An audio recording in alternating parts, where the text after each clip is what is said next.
enfermos psiquiátricos se sabe que el poder de la visualización de esa psicopatología es la que le ha permitido tener esas visualizaciones. El pintor tiene un poder muy grande que es la visualización y esa memoria fotográfica. Hay un autor que es Álvaro Pascual Leone, que es un neurocientífico brillante español que tenemos en Harvard, que ha dado muchos cursos en el extranjero y aquí en el Escorial, que habla de ese gran poder de la visualización. Todo artista, antes de crear su obra, visualiza y planifica y programa y ve claramente. Por eso decía Da Vinci, yo veo la escultura está en la piedra, solo tengo que limpiar la piedra. Ese mapeo cerebral, esa capacidad que tiene el sistema nervioso central de visualizar, es gracias, entre otras cosas, además de la memoria fotográfica, a la sensibilidad profunda o propiocepción. En mi área, que me dedico a la neurología hace más de 23 años, me formé en Sevilla como fisioterapeuta normal y me especialicé en Londres en ya el título de grado y estamos en nivel de doctoramiento. Porque no hay una especialización como tal en España, por eso lo aclaro, ¿no? Entonces, en la neurología, nuestros pacientes tienen un síndrome muy común que se llama negligencia. Ahora vamos a seguir con los vídeos y vamos a seguir con imágenes de la clínica. ¿Qué significa neglect o negligencia? Significa que el enfermo omite la mitad del cuerpo. Habréis conocido pacientes que con un ictus, ¿verdad?, no siente la mitad de su cuerpo. O pacientes amputados que le pican los dedos que no tienen, ¿de acuerdo? ¿Vale? Pues esa propiocepción o esa sensibilidad profunda también es en común en las personas anoréxicas, porque ven una figura que no tienen, ¿de acuerdo? También en los vigoréxicos, en los que están siempre cogiendo fuerza, pero nunca se ven lo suficientemente fuertes. Y ese denominador común también se dan en todas las alteraciones de la imagen corporal. Pues ese denominador común que hay en toda esa patología da evidencia de que el cerebro mapea y imagina y visualiza según su criterio. Por tanto, una chica que está delgada sigue psicopatológicamente creyendo que está gorda o viceversa. Bueno, pues ahí, dentro del sistema nervioso central, hay algo apasionante que es los sensores internos. Eso es como si dentro de nuestros huesos nosotros tuviéramos como si todos nuestros huesos, su periósteo que lo envuelve, fueran iPad, fueran un iPhone, estuvieran hechas de ese cristal. Y cuando el cuerpo humano presiona, roza, esa sensibilidad, esa información que va desde el sistema periférico hasta el sistema central, construye un mapa. Para que os hagáis una idea, yo tenía un enfermo en Inglaterra, me acuerdo que era graciosísimo, porque además decía en inglés siempre: en la mitad de mi cuerpo es my house, es mi casa. Y yo decía, ¿pero qué dices? My house. Ella asociaba la imagen corporal además a emociones. Me ha parecido apasionante lo que ha dicho. El ser humano lo primero que hace es sentir, ¿vale? Y a través de la emoción después está la sensación central y periférica. Bueno, pues eso también construye la visualización.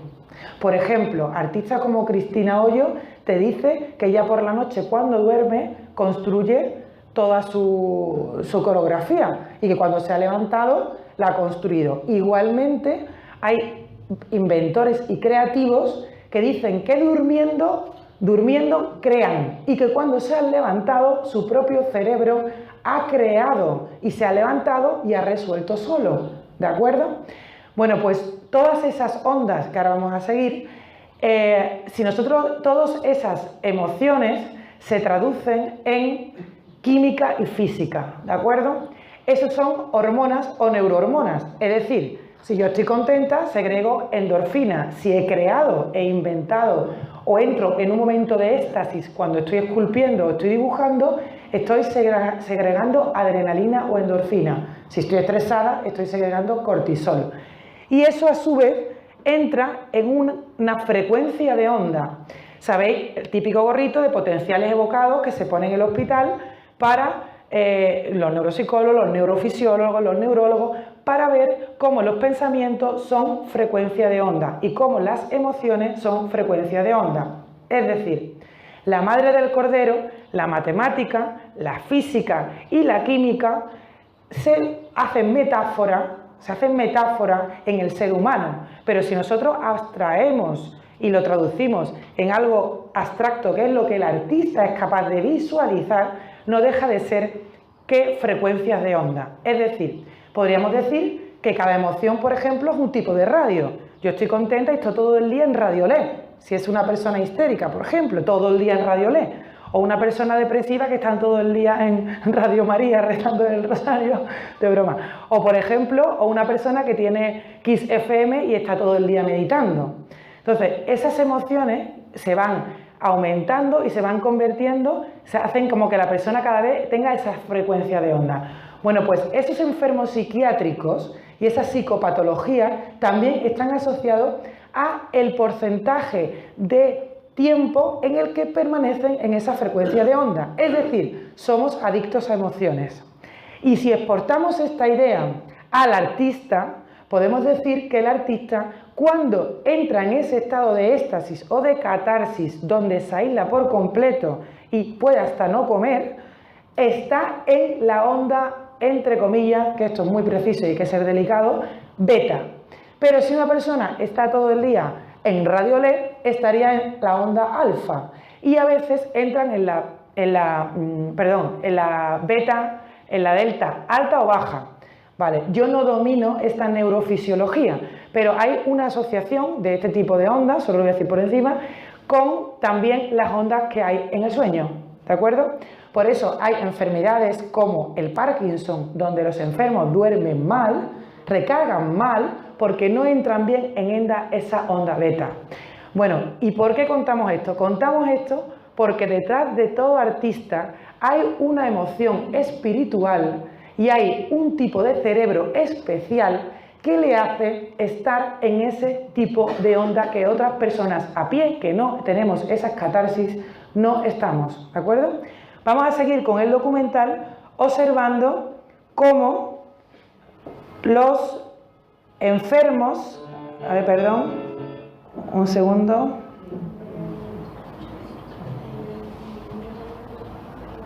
Nos quedamos aquí.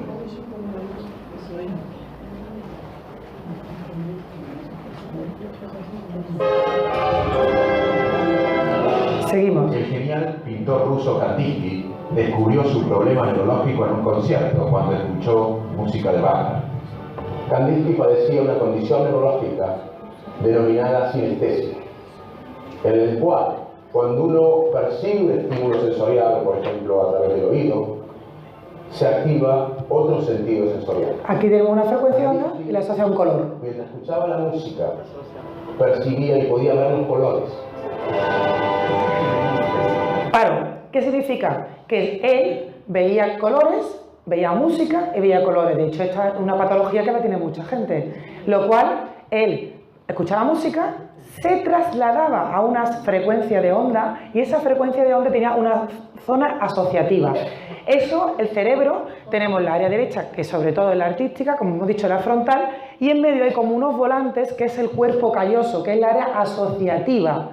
Un creativo, cuando está creando, hay muchos vídeos neurofisiológicos que lo demuestran, si se le hace una resonancia magnética funcional, pues se observa que se están activando diferentes zonas del cerebro cuando se está creando.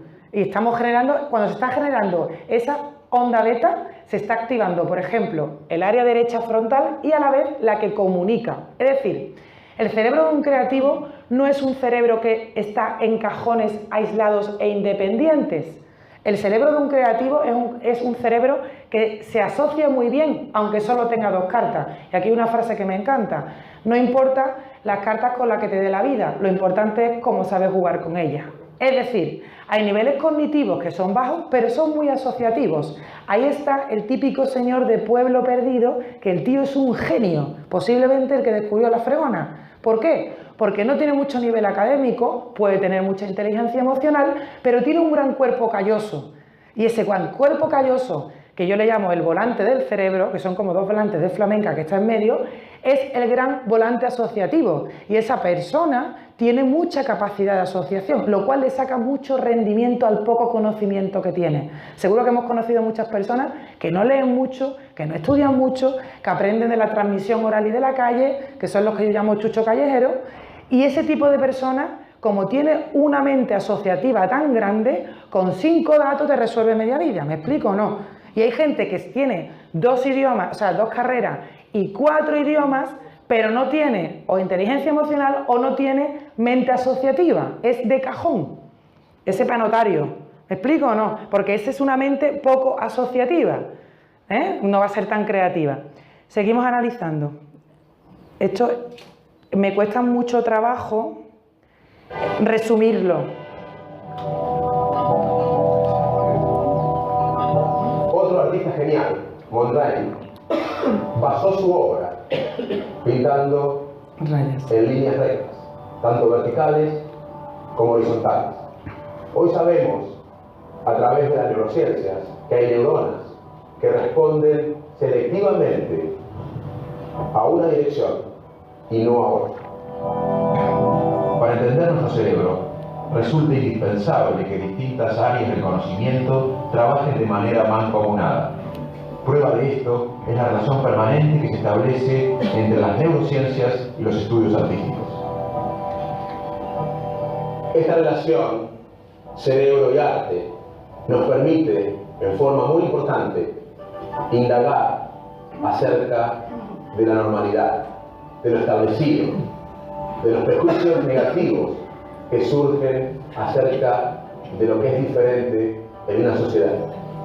De esa diferencia, muchas veces ha surgido la maravilla. Esa maravilla es el arte y esa maravilla, entre otras cosas, es lo que nos ha llevado como principal medio de comunicación, la creación artística a la arteterapia. Un arteterapeuta facilita al participante el uso de los medios artísticos y el proceso creativo para alcanzar una serie de objetivos, tales como la exploración de los sentimientos, la conciliación de los conflictos, la mejora de conciencia de sí mismo o las habilidades sociales, por ejemplo. Bien, ¿qué ocurre? En la neurología hay muchos enfermos que tienen afasia que no pueden expresarse bien. Entonces no podemos comunicarnos con la palabra.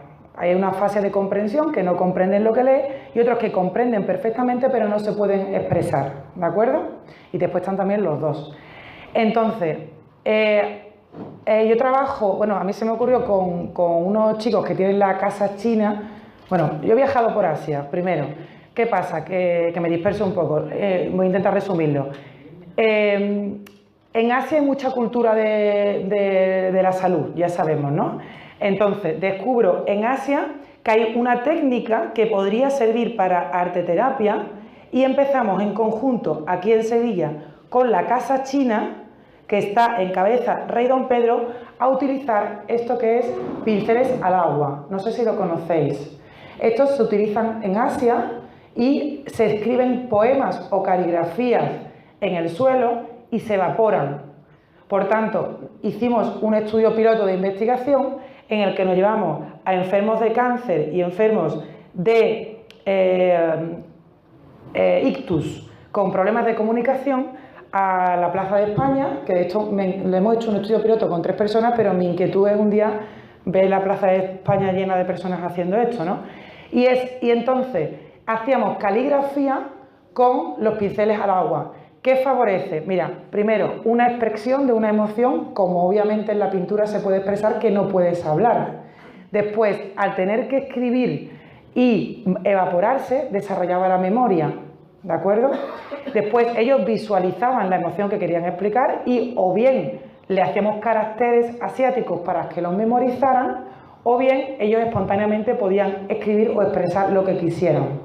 Y esto además es arte en movimiento. Para mí es fundamental otra frase muy común, que es el movimiento es vida.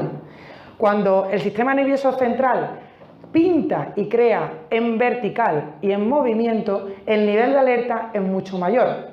Por eso, nuestros pacientes, para recuperarlo, necesitamos hacerlo en movimiento. Muchas veces yo ahí, con los neuropsicólogos y con los logopedas y con los terapeutas, los fisioterapeutas ocupacionales trabajamos más en movimiento. Siempre les digo, el sistema nervioso central es como la cara de las muñecas antigua, la Pepa, que cuando se acostaba cerraba los ojos y cuando se levanta abre los ojos, pues exactamente igual. El nivel de conciencia, de alerta, sube mucho más cuando estamos de pie, y de hecho yo creo que cualquier artista cuando está en estado de éxtasis posiblemente en un alto porcentaje están en movimiento, ¿no? Yo no soy pintora, pero es muy posible. ¿Por qué? Porque de nuevo, el movimiento siempre hay un feedback, o sea, nosotros no somos conscientes de esa sensibilidad profunda, además de la sensibilidad superficial que es más obvia, que es el calor, que es el tacto, que es la temperatura, que es la presión. Hay una sensibilidad mucho más especial que no para de cargar de información al sistema nervioso central, que es la propiocepción, y también se siente desde esa postura, generan sensaciones. Por eso también la danza genera emociones y las artes generan emociones. Aquí sobre todo nos estamos centrando en la pintura, pero obviamente hay muchas más artes que generan este tipo de emociones que activan la creatividad. Vamos a seguir con el final de este vídeo. Y el arte, por tanto, es una gran herramienta para la neurología. La arteterapia es una terapia alternativa en la que el participante, el uso de los medios artísticos y el proceso creativo para alcanzar una serie de objetivos, tales como la exploración de los sentimientos, la conciliación de los conflictos, la mejora de conciencia de sí mismo o las habilidades sociales, por ejemplo. Lo más importante es el proceso y no la obra final.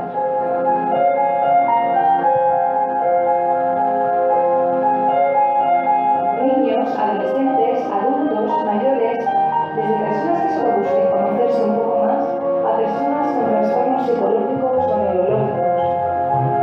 Cualquier persona puede realizar arteterapia porque no es necesario tener una formación artística. Se pueden utilizar múltiples materiales y medios creativos según las características de la persona y sus preferencias. Por ejemplo, podemos utilizar pintura, dibujo, podemos hacer collage, fotografía, vídeo.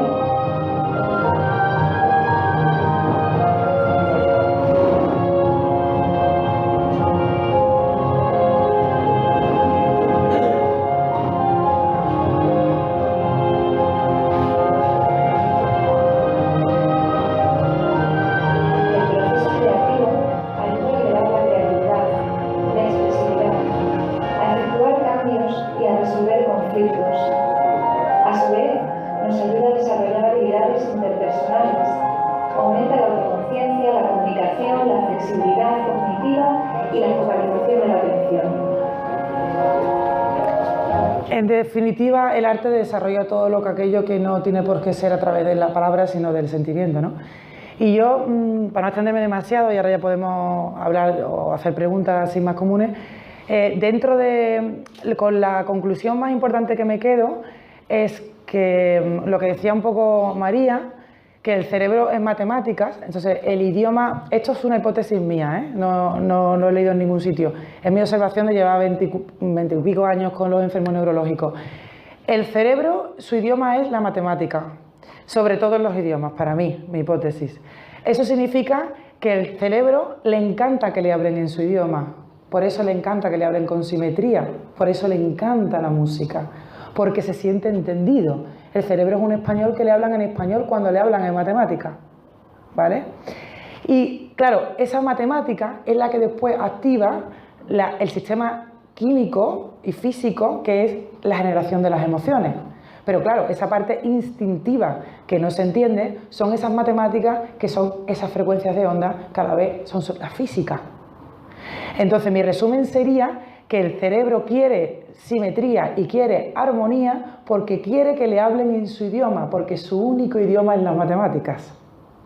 Y de hecho me parece precioso cuando en neurología, y os digo que de verdad que yo no soy una gran entendida, sí tengo un gran cerebro asociativo y la poca información que tengo la mezclo bien, eso sí es verdad, pero no soy una gran entendida para nada, me queda una barbaridad por saber, pero la intuición me dice que hay muchas enfermedades neurológicas que se desconoce el diagnóstico porque se ha desordenado esa simetría matemática, ¿de acuerdo?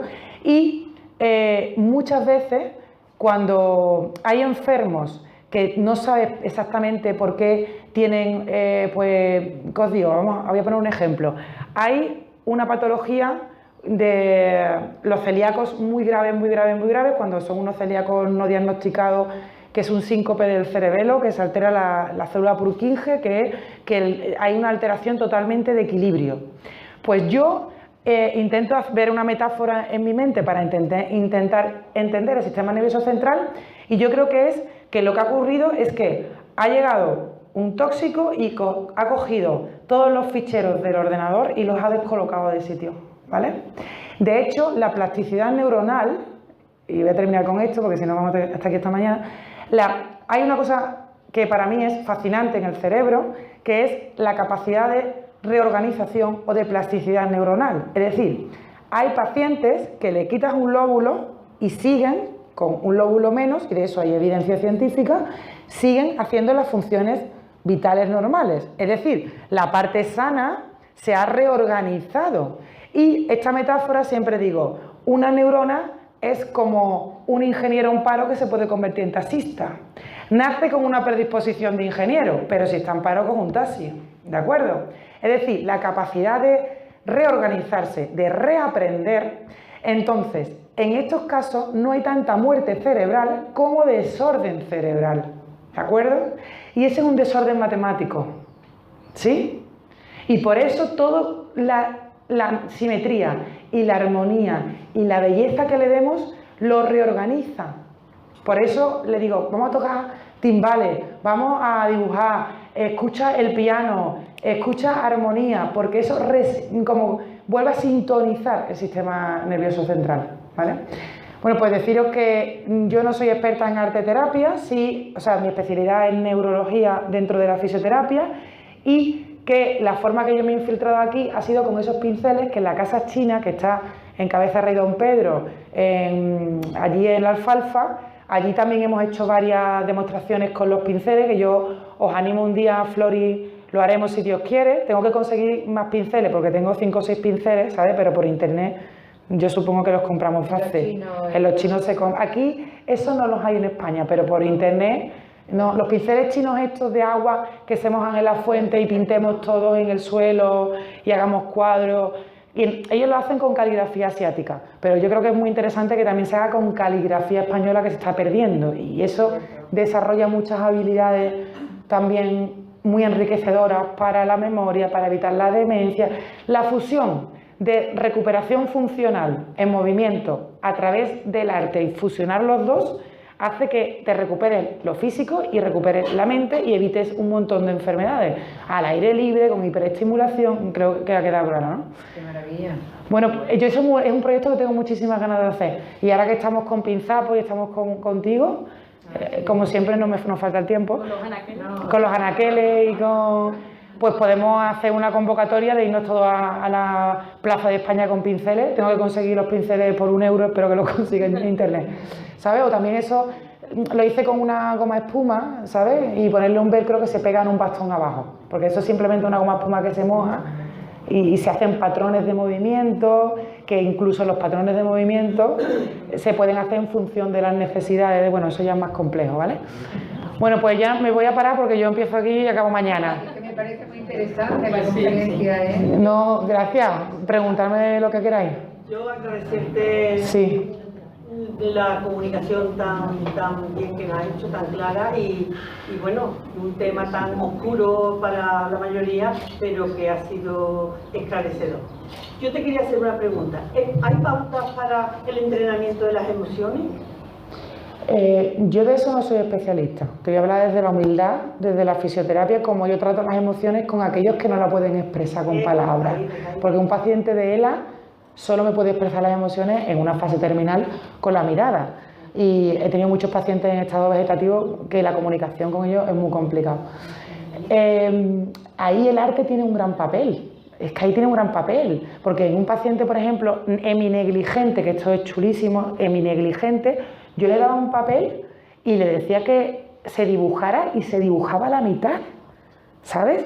O una chica anoréxica, porque hice una investigación con un catedrático que es el doctor Jauregui, que es una eminencia en el tema de psiquiatría, y hicimos una publicación, una revista científica de psiquiatría, donde a las chicas también de anorexia yo le hacía que se retrataran, ¿no? Entonces, es curioso como, igual que un heminegligente se retrata a la mitad, una niña anoréxica se retrata como se visualiza, ¿de acuerdo?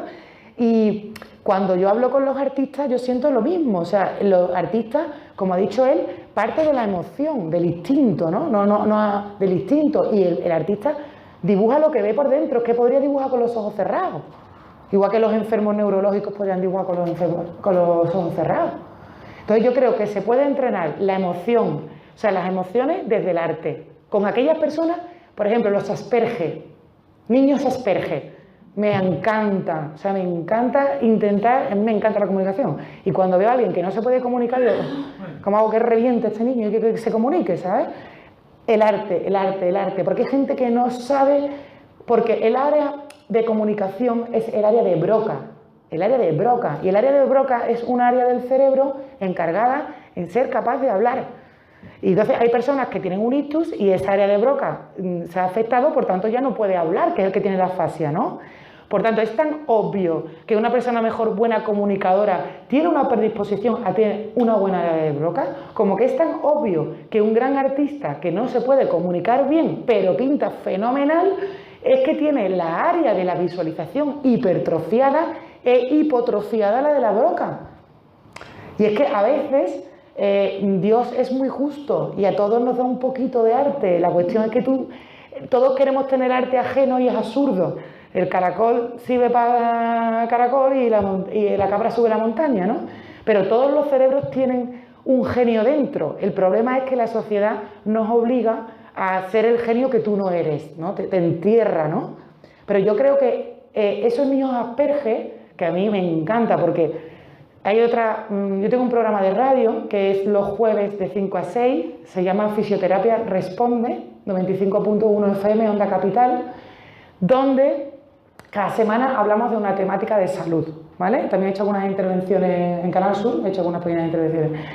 Y en los Asperger hay una cosa que me encanta decir, que en la nueva era, porque estamos ante una revolución digital, que eso ya es más que obvio, pero la revolución digital lleva a una revolución cerebral digital.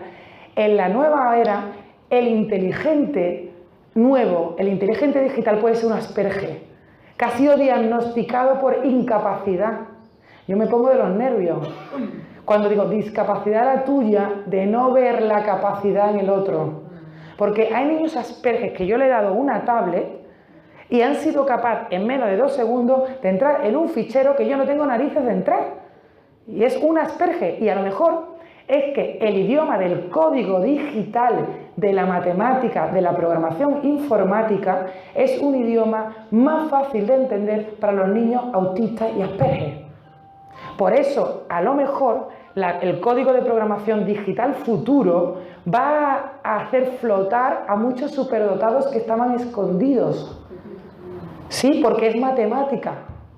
Y hay muchos cerebros que solo entienden eso. ¿Me explico? O sea que la inteligencia nos queda... Yo creo que no hay nada más bello que... bueno, primero yo soy muy creyente porque la metáfora que has utilizado hoy del aura, o sea, la fórmula matemática, siempre se lo decía a mi hija cuando yo le decía, María, ¿tú sabes por qué creo? Porque el mundo es tan simétrico, es tan bello, es tan equitativo, es tan mágico que es imposible que esto sea azar. ¿Sabes? Eso es lo que a mí me hace creer. El ver una conchita de la playa que tiene todo en paralelo. El ver una margarita que es totalmente, ¿no? Esa simetría tan alucinante. Y eso creo que nos debe dar la humildad crónica de ser consciente que solo tenemos 5 sentidos los seres humanos y que son muy limitantes, que una paloma es capaz de orientarse, cosa que un humano no, que un tiburón es capaz de detectar a otro porque tiene un sensor mucho mayor que nosotros. Por tanto, los dones que nos da Dios son simplemente pequeñas formas de asomarse Dios, que tiene Dios de asomarse a través del individuo elegido, ¿de acuerdo? Y que ese ha sabido de identificarlo, ¿no? Mira, ayer, termino con esto, ayer fue la presentación del cartel del Rocío, en la Sala Colón del Ayuntamiento de Sevilla. No sé si conocéis a Manuel Peña Suárez, un pintor, ¿lo conocéis? A Manuel Peña Suárez. Bueno, pues ese es muy conocido mío y yo con él he tenido muchas... De hecho, en la radio, mañana hacemos el programa de radio de hoy de arteterapia, que viene Flori, entra Manuel Peña, estáis invitados quien quiera venir a Estudio Yo Feliz de la Vida, porque hacemos unas tertulias de radio, vamos. Y Manuel Peña me decía, Manuel, por Dios, cuando él pinta, ¿no? Digo, Dios mío, ¿tú qué ves para visualizar eso y entrar en ese éxtasis? Dice, Monse, es que yo veo como una mosca, es que mi ojo es microscópico, es que yo te estoy mirando y yo te veo los puntos negros, ¿sabes? Entonces, y yo le decía, y dice, entonces, mi forma de ver es diferente. Entonces, es que esa persona, el arte son pequeñas demostraciones de que Dios existe, continuamente. Cuando yo veo arte, veo pequeñas demostraciones de Dios. Y cuando veo talento, veo pequeñas demostraciones de Dios. Y si sumáramos todos los artes y tuviéramos todos los espectros que tienen los animales, porque nosotros tenemos 5 espectros, que son los de los 5 sentidos, veríamos a Dios. Pero Dios es muy listo, no quiero que lo veamos, porque si lo vemos no lo cargamos. ¿De acuerdo? Pero nosotros tenemos... O sea, el arte son demostraciones de Dios. Y yo se lo decía a Manuel ayer. Digo, cuando yo veo tus cuadros, yo veo a Dios, tío. Yo veo a Dios aquí. Esto es sobrenatural. Y posiblemente, y concluyo, es porque cuando alguien hace arte, la hace con la frecuencia de onda donde existe Dios, que es en beta. Dios vive en el planeta beta. Y Dios solo se puede representar a través de sus momentos betas. Y el día que fallezcamos, sentiremos la catarsis que siente un pintor cuando está pintando, porque estaremos en beta. Pues qué bien. Bueno, ya está, ¿no? Muchas gracias.